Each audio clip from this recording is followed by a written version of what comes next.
Good morning, everybody. It's good to be here. It's my turn this morning. Bob Gilbert is not here, but I will be. You'll have to get used to me for a little bit. So hopefully we'll have a good time. Okay. I'd like to open in a short prayer. Heavenly Father, we thank you for the gathering of these folks today and those who are listening elsewhere. We pray that you'll provide an open ear, an opportunity to learn and to enjoy the teaching. And we thank you for everything you provide, Lord. I ask you to keep us all safe. In Jesus' name, amen.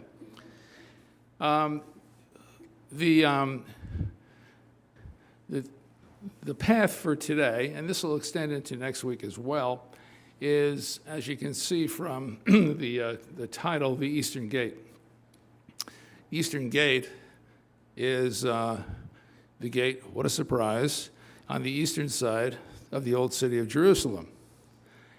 And it has a very rich history and many things which are really very impacting in its long years of existence. As you can see from the picture, let me roll it up a little bit more. It's sealed. What a surprise. Notice how you can't get through that gate. It's been walled up. The gate is a double portal. You can see there are two doorways, two entrances through the gate, and both of them have been sealed. And we're going to talk about the history of that gate and the things that surround it, literally and figuratively.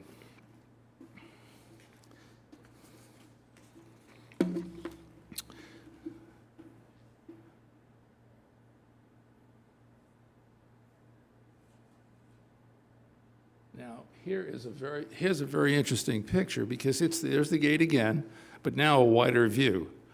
And behind the gate, you can clearly see the Dome of the Rock, the central point of Islamic religion. The Dome of the Rock happens to be the oldest surviving piece of Islamic architecture in the world. There are other fragmented pieces in various places, but this is the sole surviving full piece of architecture. It was built in the 1600s. And it sits on what is called the Temple Mount, which is right beyond the Eastern Gate wall. The Temple Mount is, as you may know, also the site of the Second Temple. So this piece of ground is very, very important to Jews in particular, and also to those practicing Islam. The claim of that property has always been contentious. The Jews believe it's theirs, and Muslims believe it's theirs. Right now, it is under the control, and has been under the control of the Islamic religion for a very long time. And we're going to talk a little bit more about that. For several years now,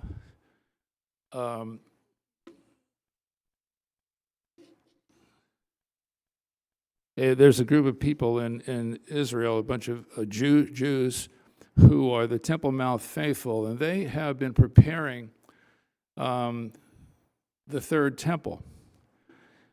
They have created many of the implements that are going to be necessary for that third temple.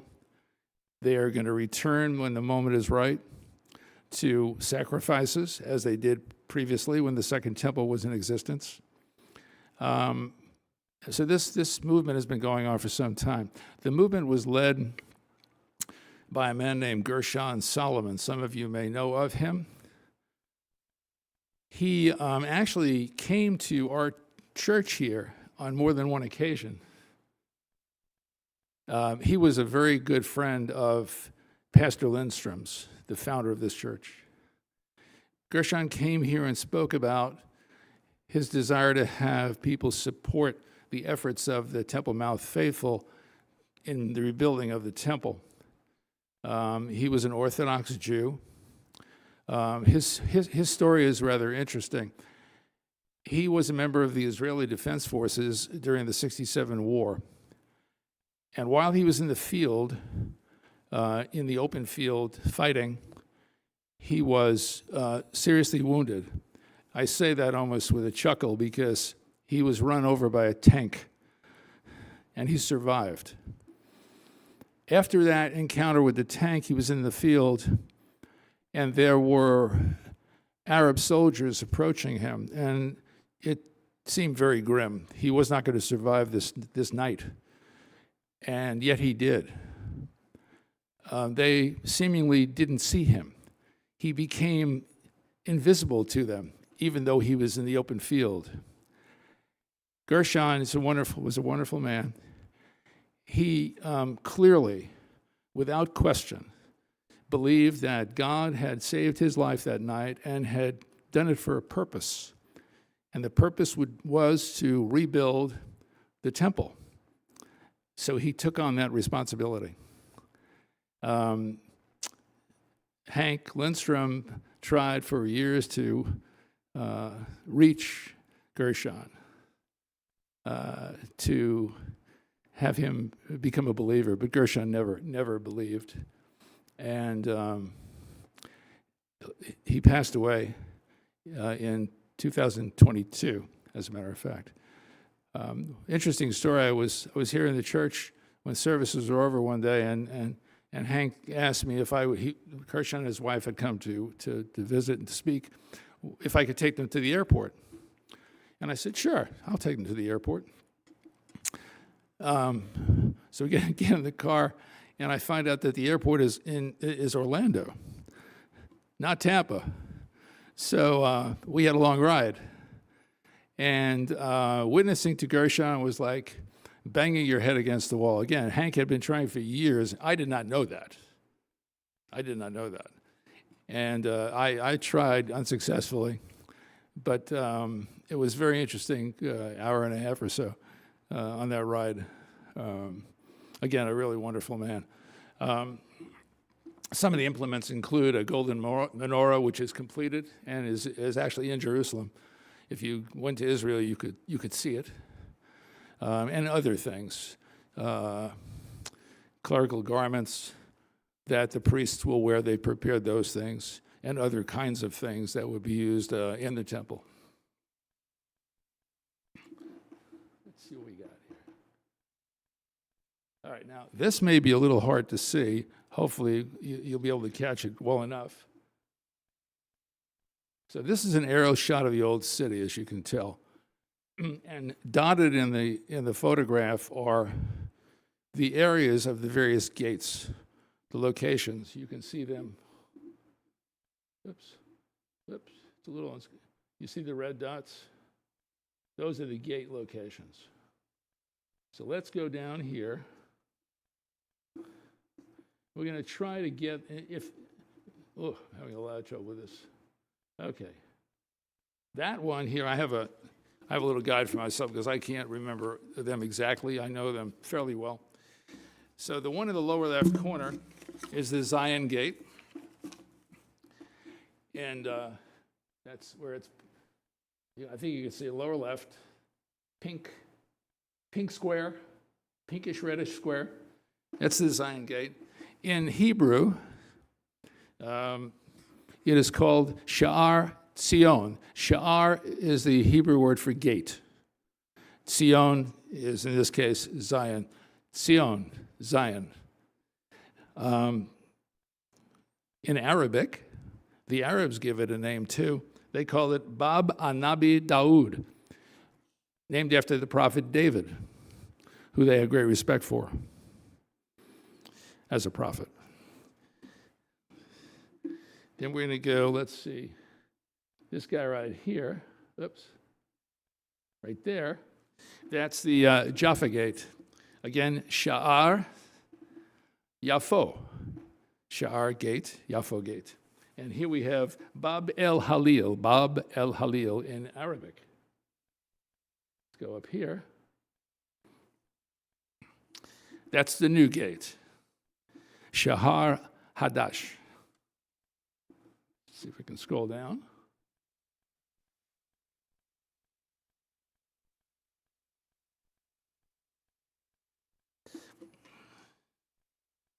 Not going to go through all of them. You can see they're listed below. Let me go back up again here. Oh, wait, hang on a second.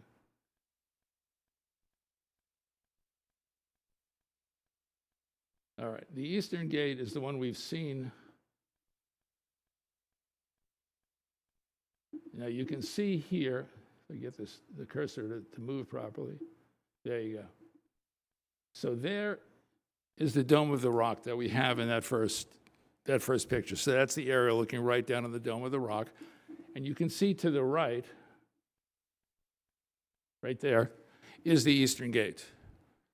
Okay? And across the valley, the Kidron Valley, which is that low area to the right in this photograph, on the other side of the Kidron Valley is the Mount of Olives, which you're familiar with, I'm sure. The elevation of both the city and the Mount of Olives is pretty steep. It's over 2,000 feet. Interestingly, when people refer to Jerusalem, no matter what direction they're heading from, like for example, if we were up in Gainesville and we wanted to come to Tampa, we would generally say, well, I'm going down to Tampa. If we were in Miami and we were coming up to Jacksonville, you would say, I'm going up to Jacksonville. That's what we do. You know, we use up, north is up and south is down. However, in Israel, everything is up to Jerusalem. And you say, well, is that because it's sacred? And that's why people say up? No, that's not the reason. Because Jerusalem is elevated. So you have to always go up to Jerusalem. So whether you're heading south, north, east, or west, that's how it's referred to. It's always up to Jerusalem. Let me go down a little bit more here. Okay. So here's the Eastern Gate, also called the Golden Gate, also called the Mercy Gate. Those three names are given to it. And you can see again, here we go, Sha'ar. In this case, Harachamim. Sha'ar, Harachamim, and then in Arabic, Bab el Rachmeh, very similar. Rachmeh, Rachamim. Interesting.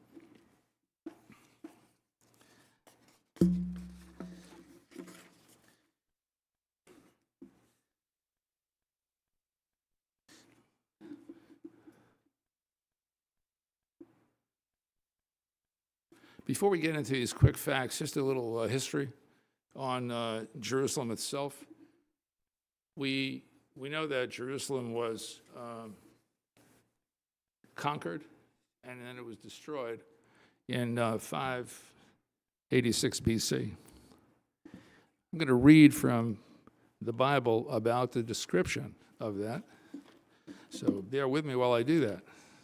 This is in 2 Kings, chapter 25. And we're going to begin with verse 8. And this is what it says.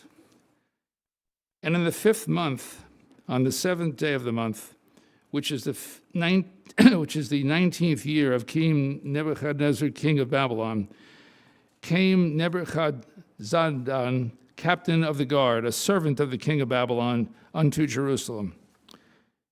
And he burnt the house of the Lord, and the king's house, and all the houses of Jerusalem, and every great man's house burnt he with fire. And all the army of the Chaldees that are with the captain of the guard break down the walls of Jerusalem round about.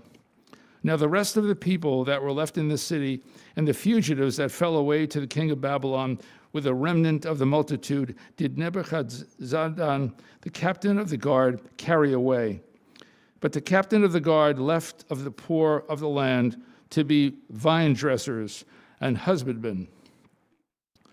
And the pillars of brass that were in the house of the Lord, and the bases and the brazen sea that was in the house of the Lord did the Chaldees break in pieces and carried the brass of them to Babylon, and the pots and the shovels and the snuffers and the spoons and all the vessels of brass wherewith they ministered took they away, and the fire pans and the bowls and such things as were of gold. In gold and of silver, the captain of the guard took away. The 2 pillars, 1 sea, and the bases which Solomon had made for the house of the Lord, the brass of these vessels was without weight. The height of the 1 pillar was 18 cubits, and the chapter upon it was brass, and the height of the chapter 3 cubits, and the wreathen work and the pomegranates upon the chapter round about, and all of the brass, like unto these had the 2nd pillar with wreathen work. And the captain of the guard took Seraiah, the chief priest, and Zephaniah, the 2nd priest, and the 3 keepers of the door.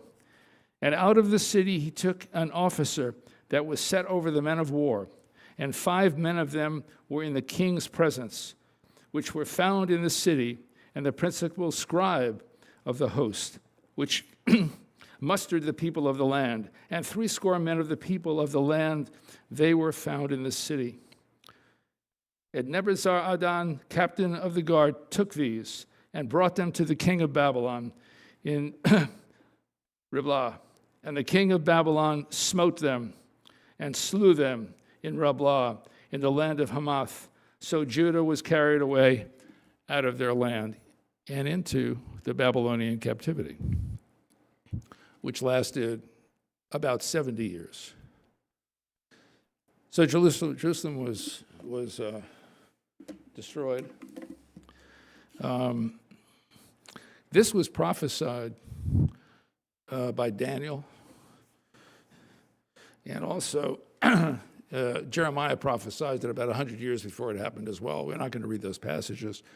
So the long history of Jerusalem is also marked by a lot of destruction. And that's not the end of the destruction either. That was that one moment in time, but we're going to talk about more than that. Okay. So some facts about the gates. We named them, and here's just some background on some. I mentioned the Israeli Defense Forces, the IDF, of which Gershon Solomon was a part.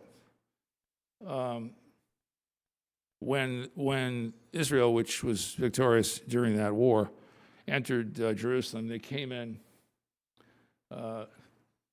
primarily through this gate. And if you go to Jerusalem and you pay attention, if you know that's even the case, and you happen to view the gate, you'll see the pockmarks from the shells and from the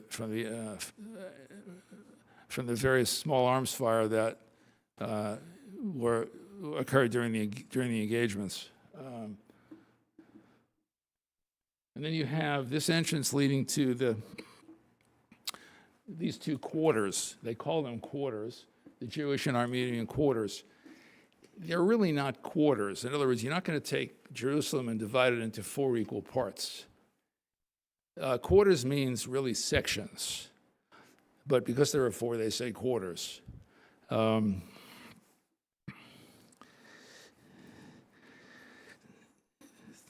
The next gate is the Jaffa Gate, and it leads to Jaffa. Jaffa is a section which is, if you can visualize Jerusalem sitting south, Tel Aviv sitting up near the coast northwest of Jerusalem. So the Jaffa Gate connected, there was a road that connected that part of the old city of Jerusalem through the Jaffa Gate, and if you follow that road, it will take you to Jaffa, which is a suburb, we'll call it, of Tel Aviv. It's in the southern part of Tel Aviv. So you would reach Jaffa before you reach the main city of Tel Aviv. The next is a new gate. It says here that it's about 600 years old. It's open to debate. Nobody has an exact time frame for it, so it's an educated guess. It is, however, the newest gate, regardless. It had a remodeling done. Nothing historic about that, just that, to remodel it, to repair it back in the late 1800s. They wanted to increase the access to the neighboring communities back then, so they remodeled it, made it more accessible than it had been before. It also, if you come through that particular gate, you have access to the Christian quarter, the Christian section of Jerusalem.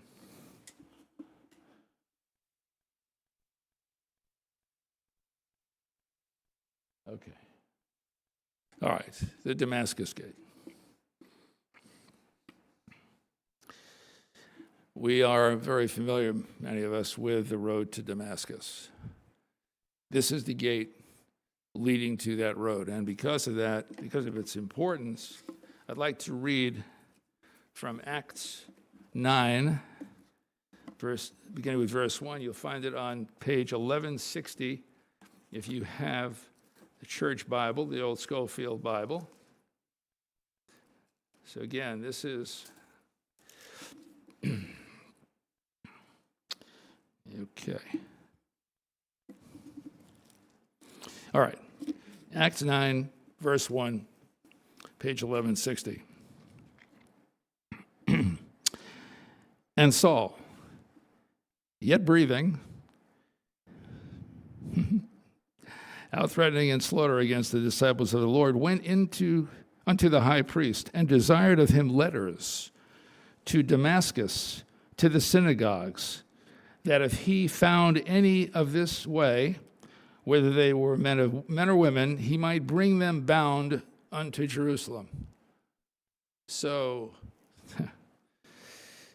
just to digress for a second, Saul is on a Christian hunt, so to speak.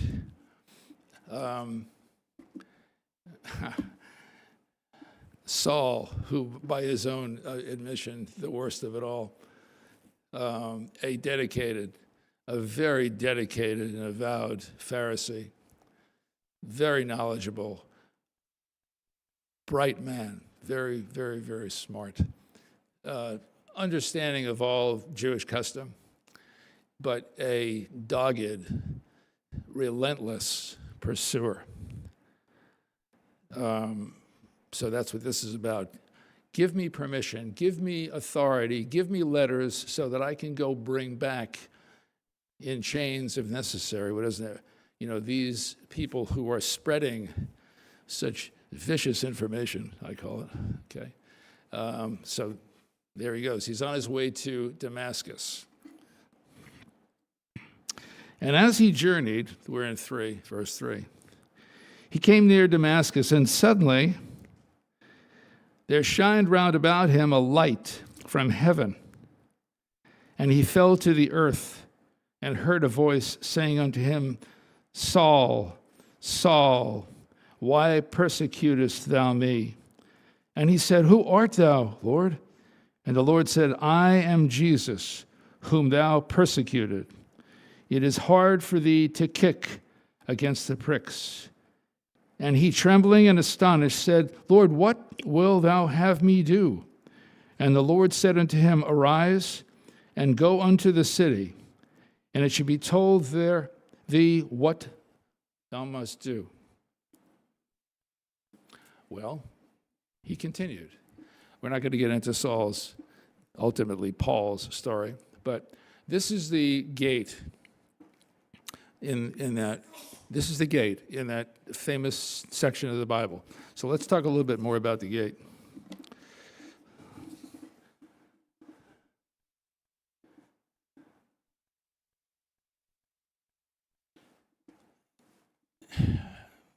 We know, we'll talk more about it as well, Jesus came into Jerusalem through the Eastern Gate before it was walled up. We'll talk about the walling up of it. But when he was brought to Calvary, to Golgotha, how many people here in the church have been to Israel? Raise your hand if you've been to Israel. If you go to Israel and you go to where we believe the Garden Tomb is located, not everybody necessarily believes that that's the case, but I think for the most part, we from this church firmly believe that that Garden Tomb that exists is the tomb. It fits the complete description of what's necessary. Not only that, but above the Garden Tomb is a rock formation, and it looks precisely like a human skull. There's no mistaking it. You don't have to kind of squint and go, I'm not so sure. The person asks you, well, can't you see it? Really? It's kind of like clouds in the sky. Somebody says, it looks like a dog, and someone else says, I don't think so. It looks like a peacock. This looks exactly like that. It's a skull. And Golgotha is the name given to it. So when Jesus was led to his crucifixion, they went out through this gate. So it is an incredibly historic location. It's also, in present day, as it says there, the busiest gate, and its structure is a beautiful structure.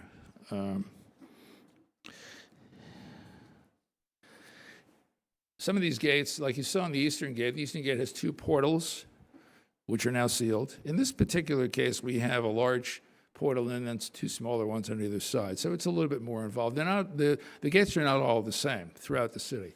They have different configurations, okay?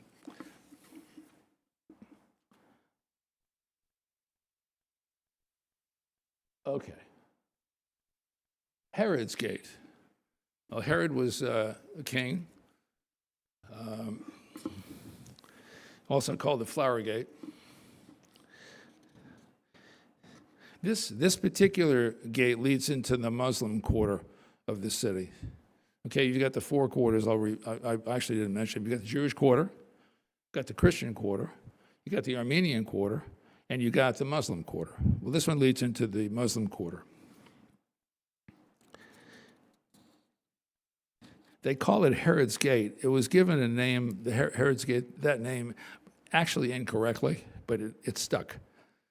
Because when pilgrims came to the city, they saw what they thought was Herod's palace nearby. And said, it's Herod's palace. This must be Herod's Gate. And they associated that structure, which they thought was his palace, with the gate, and the name stuck. In fact, the structure wasn't Herod's palace. It happened to be a church.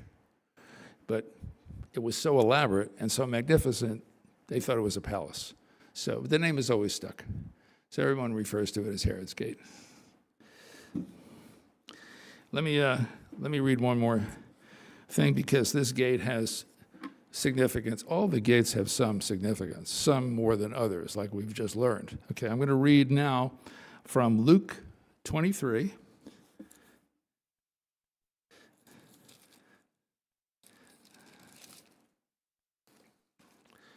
I can get to it. It's on page 1109. Okay. 1109, beginning with verse 6. Let me make sure I get the right page. Okay. Verse 6. Okay. Give me 1 sec. Okay. 23, 6. Okay, here we go. Verse 6. Jesus is now under arrest, and the major players in this moment some are mentioned in this section of Luke. So here we go. When Pilate heard of Galilee, he asked whether the man were a Galilean. He's talking about Jesus. And as soon as he knew that he belonged unto Herod's jurisdiction, he sent him to Herod. It's like, okay, he's yours. He sent him to Herod, who himself also was at Jerusalem at the time. And when Herod saw Jesus, he was exceeding glad, for he was desirous to see of him of a long season, because he had heard many things of him, and he hoped to have seen some miracle done by him. Then he questioned with him in many words, but he answered him nothing. And the chief priests and scribes stood and vehemently accused him. And Herod with his men of war set him at naught and mocked him, and arrayed him in a gorgeous robe, and sent him again to Pilate. And the same day Pilate and Herod were made friends together, for before they were at enmity between themselves. Okay, so here's Herod. As it says in the Bible, Herod and Pilate did not get along prior to this, but they had a common agreement, we'll call it, when viewing Jesus and what he was capable of. There was this kind of distant admiration, I'll call it. It's my words. There's nothing in the Bible to support that. So when the two of them got together again and likely talked about Jesus, a relationship of sorts developed, better than it was before.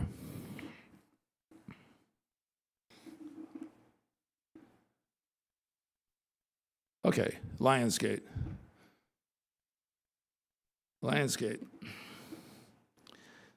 Also, St. Stephen's Gate. So what happened near this gate? Stephen was stoned to death near this gate. And who was viewing the stoning? Saul. Saul was viewing the stoning. Saul, who we talked about, we know Saul. Saul who was renamed Paul by Jesus. He viewed it. He was in favor of that stoning, of course. This particular gate leads also to the Via Dolorosa, which is the path that Jesus took through the city on his way to his crucifixion. So you can see how many important things these various gates are related to. Jerusalem is not, the old city is not a huge area. It's very busy, very congested, can be raucous, very noisy. There's a lot of buying and selling going on in Jerusalem.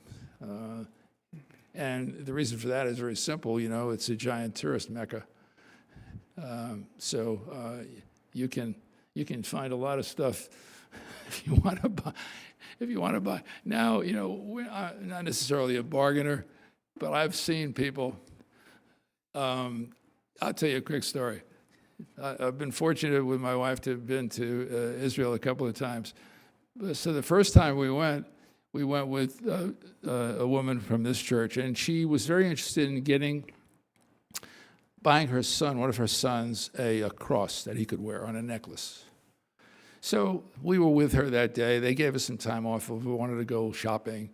And so we were walking through the city. I believe we actually were in the Muslim quarter at that time. I'm pretty certain of that. But anyway, we go past this jewelry shop, and there was a beautiful cross in the window, but the doors were closed and locked to the shop. So, we're out of luck. So we start walking away, and this gentleman comes running up. Oh no, it's my shop. So she said she was interested in buying a piece of jewelry. She liked that cross in the window. So he opened the door, and we went in. And I'm gonna make up these numbers, but it'll give you some flavor for how much wiggle room you have if you want to buy something. I'm pretty certain of this number. He quoted a number of about $300 for this cross, which for that shop would have been a pretty sizable sum, okay? She didn't really want to spend that much, so she said, no, it's too much money. And thinking that he was pretty steadfast about it, we started to leave. And he said, wait. And the numbers started coming down.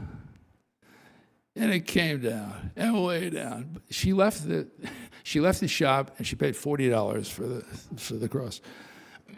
And believe me, it was worth a lot more than $40 by American standards. Okay, but not that I'm giving anybody advice on how to buy stuff, but if you go to an area like this, okay, they almost want you to bargain. Okay, they almost feel insulted. I didn't spend enough time haggling. They want to spend some time.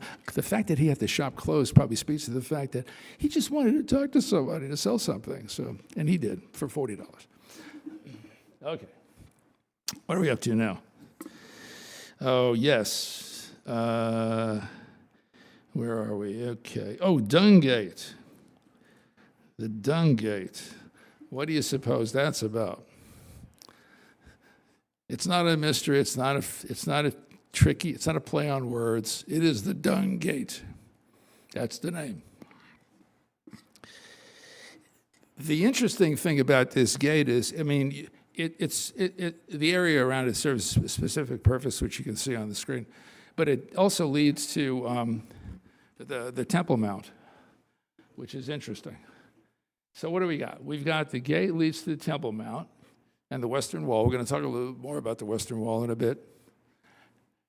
And also, the stables were there. So, okay, take a guess.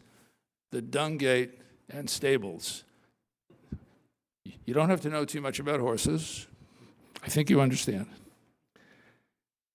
And what does it say in the third bullet? Since the 2nd century, refuse has been hauled out of the city through this gate.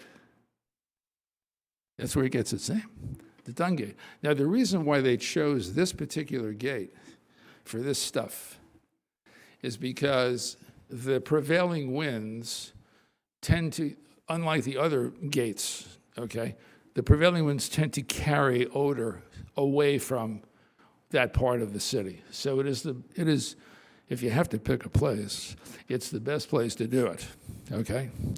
And so therein lies the Dungate. We don't need to talk much more about that, unless you want to talk about horses, and I don't know that much about horses.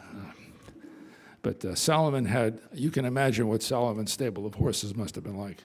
You know, I think he had more than 3 or 4, probably. Where am I? Okay. All right. We're back to the Eastern Gate. Okay. Now, of course, the Eastern Gate, as we talked at the very beginning, became sealed. We've seen the pictures of the sealed gate. Why? Who did it? And why was it done? In the 1500s, Suleiman conquered Jerusalem.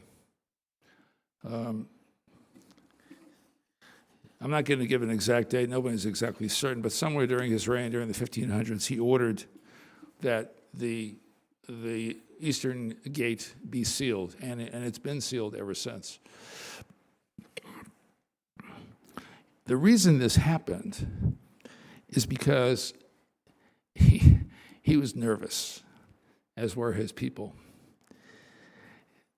They were concerned because they heard the stories that the Messiah would come.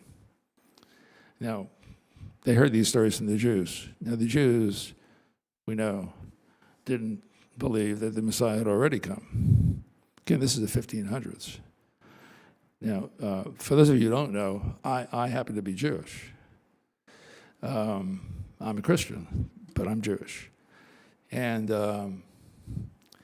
I and the rest, at one point in my life, believed just that, waiting for the Messiah.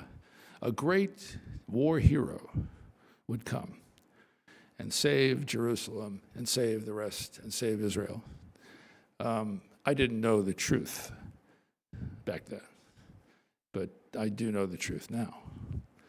But anyway, he was told by the rabbis in Jerusalem, hey, listen, this Messiah, he's not going to be your friend, Suleiman, okay?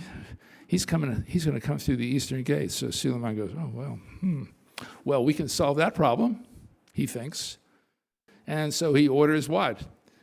He orders the sealing of the eastern gate, and it is sealed up.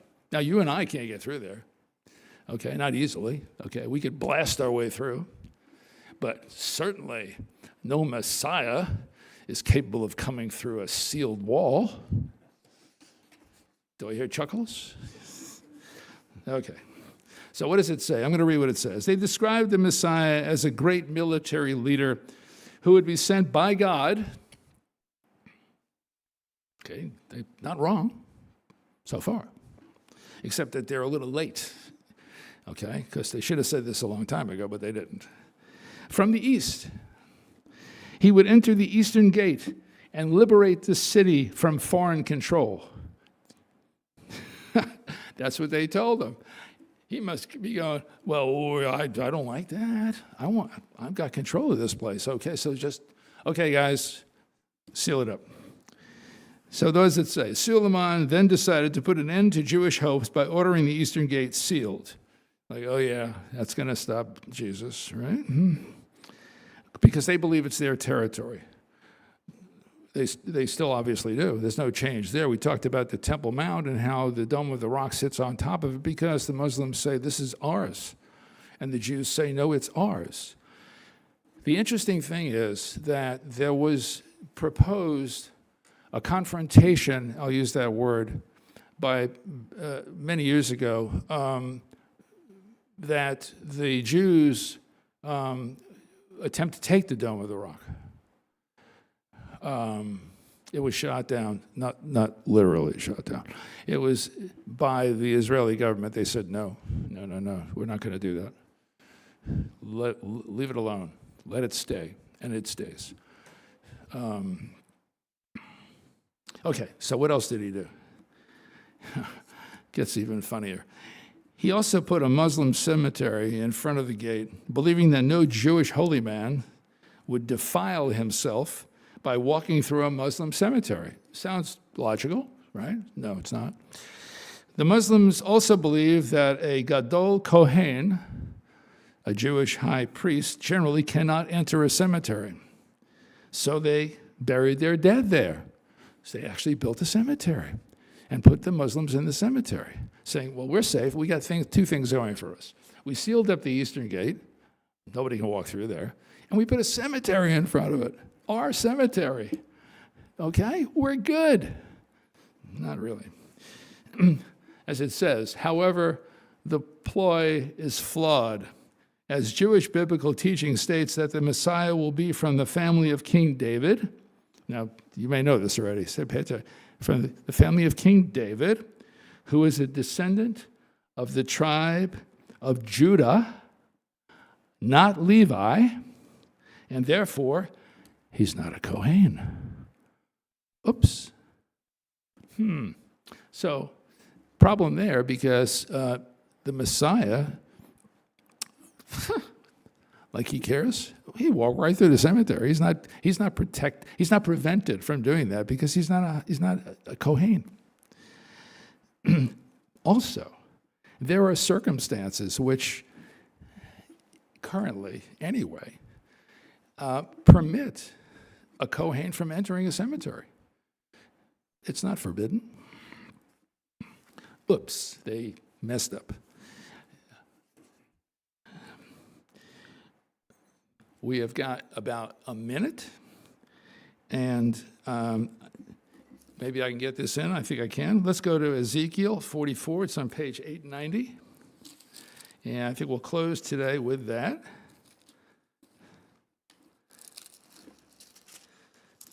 Page 890. You can get to it. 890. Okay. Ezekiel 890.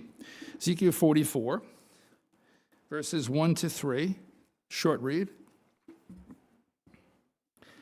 And this is about a gate. Speaking about a gate. Then he brought me back the way of the gate of the outward sanctuary, which looketh toward the east, and it was shut. Then said the Lord unto me, this gate shall be shut, it shall not be opened, and no man shall enter in by it, because the Lord, the God of Israel, hath entered in by it, therefore it shall be shut. So, what happened? I close with this. Suleiman just fulfilled prophecy when he sealed the gate. Here we have Ezekiel. And Ezekiel wasn't written before the sealing of the gate, as you can imagine. So all things work as God chooses for these sorts of things to work. And that is it for today. Thank you very much.